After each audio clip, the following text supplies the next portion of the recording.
Micro finance ನಡೆಸ್ತಾರೆ, ಅವರ association ಇದೆಯಲ್ಲ, ಅಸೋಸಿಯೇಷನ್ನ ಅಧ್ಯಕ್ಷರು ಅವರಿಂದ ಅಭಿಪ್ರಾಯವನ್ನು ಕೇಳಿದ್ದೀವಿ. ಜೊತೆಗೆ ರಿಸರ್ವ್ ಬ್ಯಾಂಕ್ ಆಫ್ ಇಂಡಿಯಾ ಇದರ ರೀಜನಲ್ ಆಫೀಸರು ಅವರ ಅಭಿಪ್ರಾಯ ಕೇಳಿದ್ದೀವಿ. ಇವರ ಅಭಿಪ್ರಾಯ ಕೇಳಿದ ಮೇಲೆ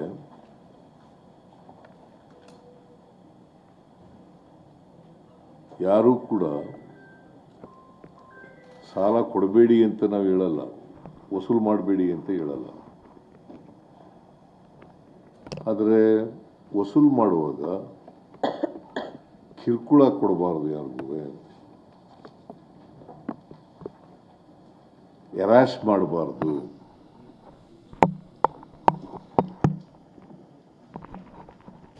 ವಸೂಲಿ ಕ್ರಮ ಮಾಡುವಾಗ ರಿಸರ್ವ್ ಬ್ಯಾಂಕ್ನ ನಿಯಮಗಳನ್ನು ಪಾಲನೆ ಮಾಡಬೇಕು.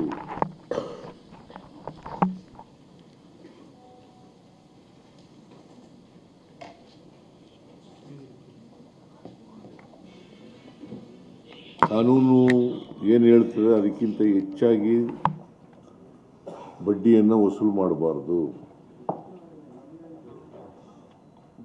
ಆಮೇಲೆ 5 ಗಂಟೆ ನಂತರ ವಸೂಲಿಗೆ ಹೋಗಬಾರ್ದು. ಆಮೇಲೆ ಔಟ್ಸೋರ್ಸಿಂಗ್ ಮಾಡಿ ವಸೂಲು ಮಾಡ್ತಕ್ಕಂಥ ಕ್ರಮವನ್ನು ವಿರೋಧ ಮಾಡಿದ್ದೀವಿ. ಅದನ್ನು ಮಾಡಬಾರ್ದು. ಔಟ್ಸೋರ್ಸಿಂಗ್ ಏನು ಮಾಡ್ತಾರೆ, ಈಗ ಔಟ್ಸೋರ್ಸಿಂಗ್ ಕೊಟ್ಬಿಡೋದು ವಸೂಲಿಗೆ, ಗೂಂಡಾಗಳನ್ನು ಬಳಕೆ ಮಾಡೋದು, ರೌಡಿಗಳನ್ನು ಬಳಕೆ ಮಾಡೋದು,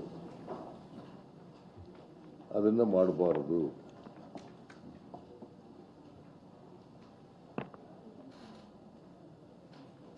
ಈ ನಿಯಮಗಳನ್ನು ಯಾರು ಉಲ್ಲಂಘನೆ ಮಾಡ್ತಾರೆ ಅವ್ರ ಮೇಲೆ ಸರ್ಕಾರ ಕಠಿಣವಾದಂಥ ಕ್ರಮ ತಗೊಳ್ತದೆ.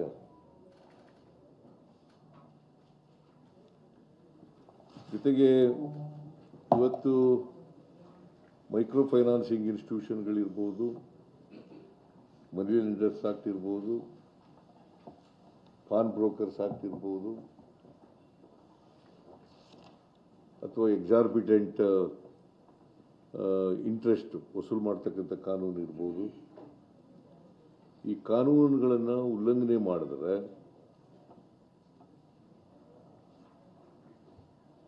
ನಾವು ಮುಲಾಜಿಲ್ದೇನೆ ಅವ್ರ ಮೇಲೆ ಕ್ರಮ ತಗೊಳ್ತೀವಿ.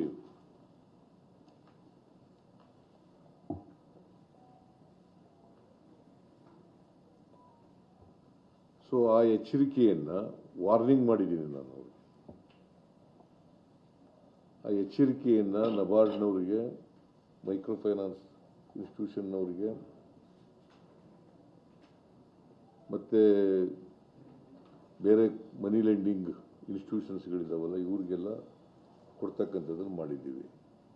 ಈ ಮನಿ ಲೆಂಡಿಂಗು ಕಾನೂನುಗಳಿದ್ದಾವಲ್ಲ ಇವತ್ತು ನಮ್ಮ ರಾಜ್ಯದಲ್ಲಿ, ಅವಕ್ಕೆ ತಿದ್ದುಪಡಿ ಮಾಡಬೇಕಾದ್ರೆ ಕೂಡಲೇ ತಿದ್ದುಪಡಿಗಳನ್ನು ಮಾಡ್ತೀವಿ. ಅವುಗಳನ್ನು ಇನ್ನೂ ಬಲಯುತವಾಗಿ ಮಾಡಬೇಕಾದ್ರೆ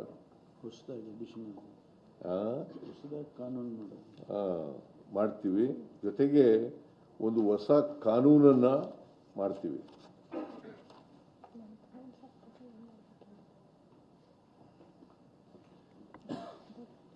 ಹೊಸ ಕಾನೂನನ್ನು ಮಾಡ್ತೀವಿ. Only with N interest to give protection to the interest of the borrowers, genuine borrowers.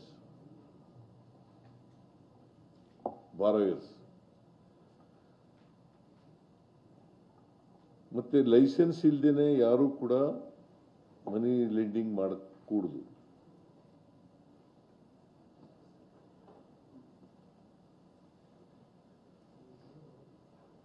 ಪ್ರತಿ ಜಿಲ್ಲೆನಲ್ಲೂ ಕೂಡ ಜಿಲ್ಲಾಧಿಕಾರಿ ಕಚೇರಿಗಳಲ್ಲಿ ಒಂದು ಸಹಾಯವಾಣಿಯನ್ನು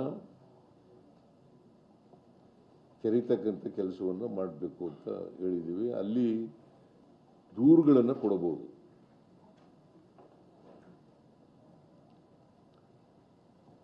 ಆ ದೂರುಗಳ ಮೇಲೆ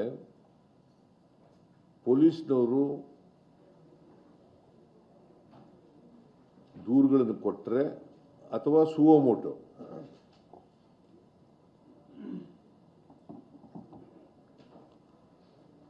if there are violations of the rules, regulations and law,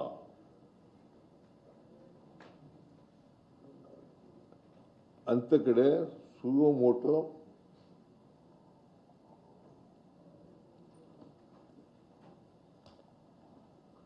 ಪೊಲೀಸ್ನವರು ಕ್ರಮ ತಗೊಳ್ತಕ್ಕಂಥ ಕೆಲಸವನ್ನು ಮಾಡ್ತಾರೆ. ಮತ್ತೆ ಯಾರೇ ಬಲಾತ್ಕಾರದಿಂದ ವಸೂಲು ಮಾಡ್ತಕ್ಕಂಥದ್ದು, ಗೂಂಡಗಳನ್ನು ಬಳಸಿ ಮಾಡ್ತಕ್ಕಂಥದ್ದು, ಎದುರಿಸಿ ಮಾಡ್ತಕ್ಕಂಥದ್ದು,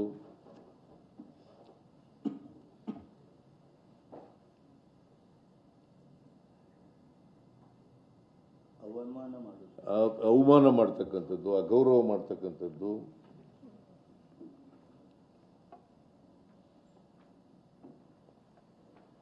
ಅಂತ ಕಡೆ ಪೊಲೀಸ್ನವರು ಅವರ ಫಿರ್ಯಾದಿಗಳನ್ನು ರಿಜಿಸ್ಟರ್ ಮಾಡ್ಕೊಂಡು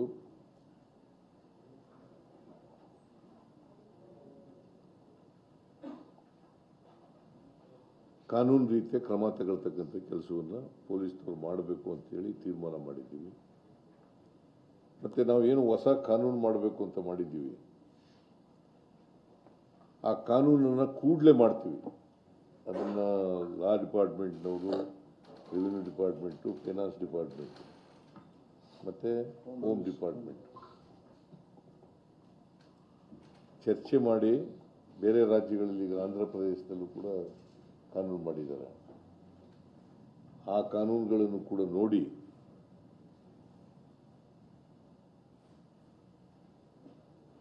ಕೂಡಲೇ ಆ ಕಾನೂನನ್ನು ಸುಗ್ರೀವಾಜ್ಞೆ ಮೂಲಕ ಮಾಡ್ತಕ್ಕಂಥದ್ದನ್ನು ಮಾಡ್ತೀವಿ.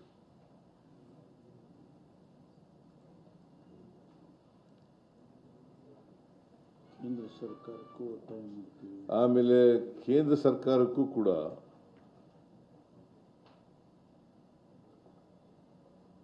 ಈ ಕಿರುಕುಳವನ್ನು ತಪ್ಪಿಸಲಿಕ್ಕೆ, ಹೆರಾಸ್ಮೆಂಟ್ ಅನ್ನು ತಪ್ಪಿಸಲಿಕ್ಕೆ, ಬಾರೋಯರ್ಸು ಈಗ ಅನೇಕ ರೀತಿಯಲ್ಲಿ ಊರು ಬಿಟ್ಟು ಹೋಗೋದು, ಆತ್ಮಹತ್ಯೆ ಮಾಡ್ಕೊಳ್ತಕ್ಕಂಥದ್ದು, ಅಥವಾ ಬೇರೆ ಇನ್ಯಾವುದೇ ರೀತಿಯಲ್ಲಿ ಕಿರುಕುಳ ಅನುಭವಿಸ್ತಕ್ಕಂಥದ್ದು, ಇದಕ್ಕೆಲ್ಲ ತಡೆ ಮಾಡಲಿಕ್ಕೆ ಕೇಂದ್ರ ಸರ್ಕಾರನೂ ಕೂಡ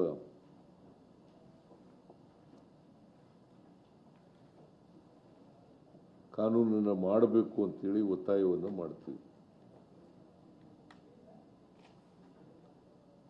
ಯಾಕಂತಂದರೆ ಇದು ರಿಸರ್ವ್ ಬ್ಯಾಂಕ್ನಲ್ಲಿ ಮೈಕ್ರೋ ಫೈನಾನ್ಸಸ್ಗಳೆಲ್ಲ ರಿಸರ್ವ್ ಬ್ಯಾಂಕ್ನ ಅಡಿನಲ್ಲಿ ಬರ್ತಕ್ಕಂಥದ್ದು, ಅವ್ರು ರೆಗ್ಯುಲೇಟ್ ಮಾಡ್ತಾರೆ.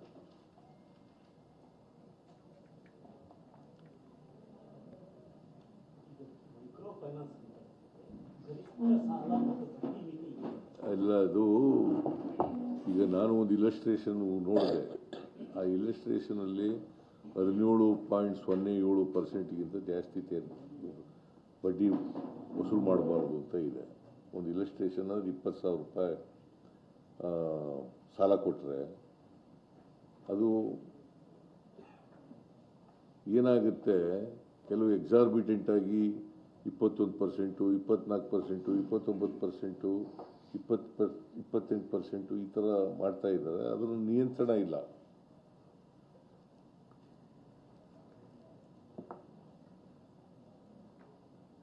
ಅದಕ್ಕೆ ಒಂದು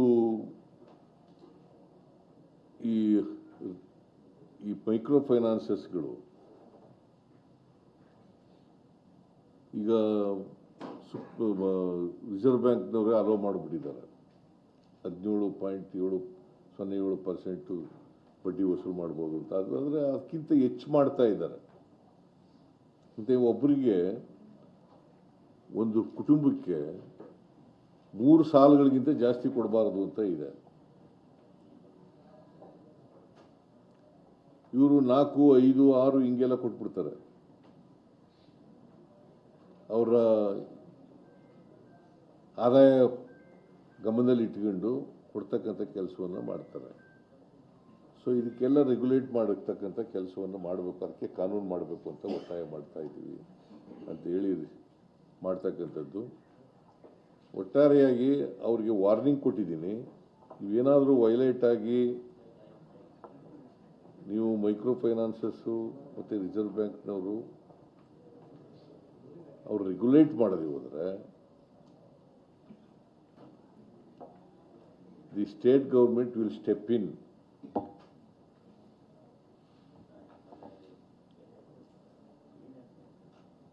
ಪೊಲೀಸ್ನವ್ರ ಮುಂದೆ ಈಗಲೂ ಇದೆ, ಪೊಲೀಸ್ನವ್ರ ಮುಂದೆ ಈಗಲೂ ದೂರುಗಳು ಕೊಟ್ಟರೆ ಅವ್ರ ಮೇಲೆ ಕ್ರಮ ತಗೊಳ್ತಕ್ಕಂಥ ಅವಕಾಶ ಇದೆ. ಆದರೆ ಅದಕ್ಕೆ ಕಾನೂನು ಮಾಡ್ತಾ ಇದ್ದೀವಿ, ನಾವು ಒಂದು ಹೊಸ ಕಾನೂನನ್ನು ಮಾಡ್ತಾ ಇದ್ದೀವಿ. in order to protect the interest of the borrowers, either under the microfinance institutions or under any money lending institution. ಇದುವರೆಗೆ ಎಷ್ಟು ಕಂಪನಿಗಳು ಎಷ್ಟು ಸಾಲವನ್ನು ಎಷ್ಟು ಜನ ಕೊಟ್ಟಿರೋ ಮಾಹಿತಿ ಈಗ ಸುಮಾರು 39,000ಕ್ಕಿಂತ ಹೆಚ್ಚು ಔಟ್ಸ್ಟ್ಯಾಂಡಿಂಗ್ ಲೋನ್ ಇದೆ ಅಂತ ಎಲ್ಲ ಹೇಳ್ತಾ ಇದ್ದಾರೆ. 39,000ಕ್ಕಿಂತ ಹೆಚ್ಚು ಕೈ ಸಾಲ ಅಲ್ಲಪ್ಪ, 59,000 ನಂಬರ್ ಆಫ್ ಸಾರಿ ಇದು ಹಣ ಸರ್ 59,367. ಇದು ಅಮೌಂಟ್ ಔಟ್ಸ್ಟ್ಯಾಂಡಿಂಗ್ ಇನ್ ಕ್ರೋರ್ಸ್ 59,367.76 76 ಲಕ್ಷ. 59,367 ಕೋಟಿ 76 ಲಕ್ಷ. ಈ number of outstanding accounts 1,09,88,332. 1,09,88,332. 15% of the state.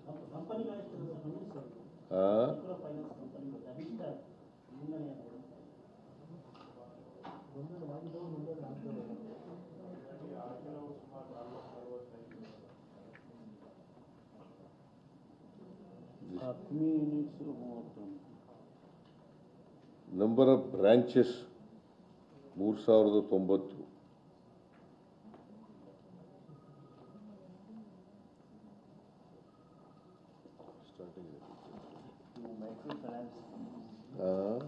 Microfinance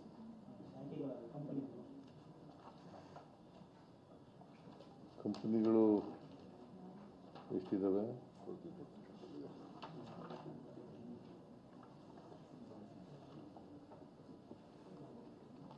MFI 31 ಇದೆ. District MFI 31. ಸಾಹೇಬ್ ಹೇಳ್ದಂಗೆ 33,090 ಬ್ರಾಂಚ್ಗಳಿದ್ದಾವೆ. ಎಂಪ್ಲಾಯೀಸು 37,967 ಇದ್ದಾರೆ. ಅಕೌಂಟು 1,09,00,000. 88,330. ಔಟ್ಸ್ಟ್ಯಾಂಡಿಂಗ್ ಹೇಳಿದ್ದಾರೆ. ಇವೆಲ್ಲ ರಿಜಿಸ್ಟರ್ಡ್ ಅವ ಸರ್, ಎಷ್ಟು ರಿಜಿಸ್ಟರ್ಡ್ ಅನ್ರಿಜಿಸ್ಟರ್ಡ್ ಯಾವ ಸರ್? ರಿಜಿಸ್ಟರ್ಡ್ ಭಾಳ ಇದ್ದಾವೆ. ಅದೇ ಇರೋದು ಅಧಿಕೃತ ಇರೋದೇ ಭಾಳ ಸಮಸ್ಯೆ. ಅನಧಿಕೃತ ಅದರದೇ ಸಮಸ್ಯೆ, ಅದರದ್ದೇ ಸಮಸ್ಯೆ ಇರೋದು. ಈಗ ಅದಕ್ಕೆ ಈ ಕಾನೂನು ತರ್ತಾ ಇರೋದು ನಾವು. ಈ ಕಾನೂನು ತರ್ತಾ ಇರೋದು ಟು ರೆಗ್ಯುಲೇಟ್ ಅನ್ರಿಜಿಸ್ಟರ್ಡ್ ಇದಾವೆಲ್ಲ ಫೈನಾನ್ಷಿಯಲ್ ಇನ್ಸ್ಟಿಟ್ಯೂಷನ್ಸು, ಅವನ್ನ ಕಂಟ್ರೋಲ್ ಮಾಡೋಕ್ಕೋಸ್ಕರ.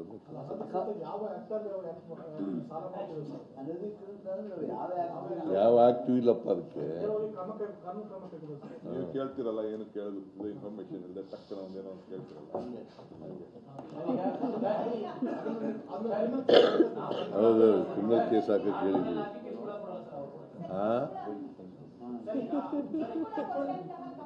ಒಬ್ಬರು ಕೇಳ್ರಯ್ಯ, ತಾಳೆ ಇವು ಹೆಣ್ಮಗಳು ಹುಡುಗಿ ಕೇಳಿ, ಆಮೇಲೆ ನೀವು ಕೇಳೋದು.